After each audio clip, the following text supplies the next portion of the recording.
اب دیکھیے ہمارے ہاں کے مختلف طبقات میں مختلف تصورات ہیں نیکی کے جو رائج ہیں۔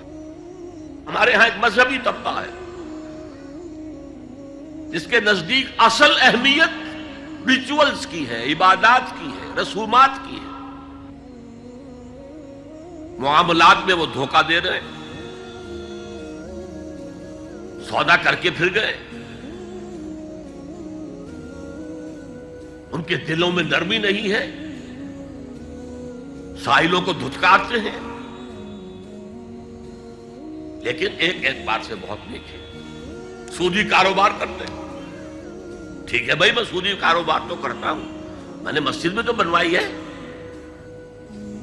میں نے مسجد میں جھاڑ بھی تو لگوا دیا ہے، میں نے مسجد میں قالین بھی تو بچھوایا ہے۔ تو نیکی کا ایک تصور یہ ہے ہمارے یہاں۔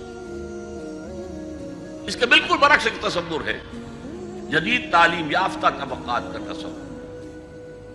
آپ نے بارہا سنا ہوگا گفتگو، بھائی اصل نیکی یہ ہے کہ کوئی کسی کو دھوکہ نہ دے، جھوٹ نہ بولے، وعدہ پورا کرے، اپنا فرض صحیح طور سے ادا کرے، کہیں ملازم ہے تو اپنے فرائض صحیح طور سے ادا کرے۔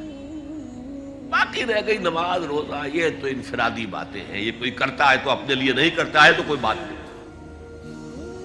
یہ دونوں ایک دوسرے کے بالکل برعکس تصورات ہیں، اور یہ ہمارے معاشرے میں جدید تعلیم یافتہ طبقات کا تصور نیکی اور ہمارے قدیم علماء اور ان کے زیر اثر جو عوام ہیں ان کے تصور نیکی میں یہ زمین و آسمان کا فرق ہے۔ آپ کو معلوم ہے کہ اپنی جسم فروش عورتیں جو ہیں وہ بھی نیکی کا کوئی نہ کوئی کام کرتی ہیں۔ آپ دیکھیں گے محرم میں سیاہ کپڑے پہن کے جلوس کے آگے آگے جا رہی ہیں، سبیلیں لگا رہی ہیں، مختلف مزاروں میں جب عرس ہوتا ہے وہاں جاتی ہیں، دھمال کھیلتی ہیں، وہی سیاہ کپڑے پہن کے، وہ بھی اپنے آپ کو مطمئن کرتی ہیں۔ تو ہر ایک طبقے کا اپنا ایک تصور ہے نیکی کا۔ جیسے میں نے پہلے عرض کیا، بڑے بڑے ڈاکو جو ہیں وہ اپنے علاقے کے بیواؤں یتیموں کی سرپرستی کرتے ہیں، ویسے نہایت درندگی، سفاکی، انسانی جان کی کوئی حیثیت ہی نہیں۔ تو نیکی اصل میں کس شے کا نام ہے، کون سی چڑیا کا نام ہے، نیکی حقیقت میں کیا ہے، وہ ہے اس آیت کا مضمون۔ میں مثال دیا کرتا ہوں، ایک عام قصہ ہے کہ کسی گاؤں میں پہلی مرتبہ ہاتھی آیا۔ اب وہاں نابینا لوگ جو تھے انہیں بھی پتہ چلا ایک عجیب جانور آیا ہے۔ وہ آئے اور کسی نے اس کی ٹانگ کو ٹٹولا، اس نے کہا ہاتھی ایک ستون کے مانند ہے۔ کسی کا اس کے کان کے اوپر ہاتھ پڑا، اس نے کہا چھاج کے مانند ہے وہ۔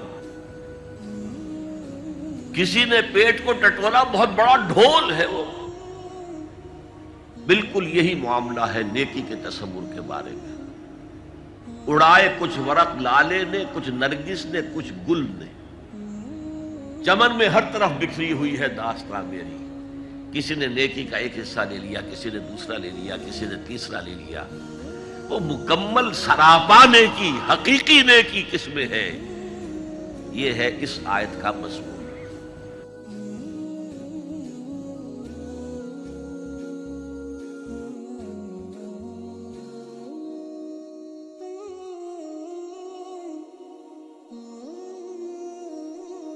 پھیلانا صدقہ جاریہ ہے۔ ثواب کی نیت سے ویڈیو کو شیئر ضرور کیجیے۔ جزاک اللہ۔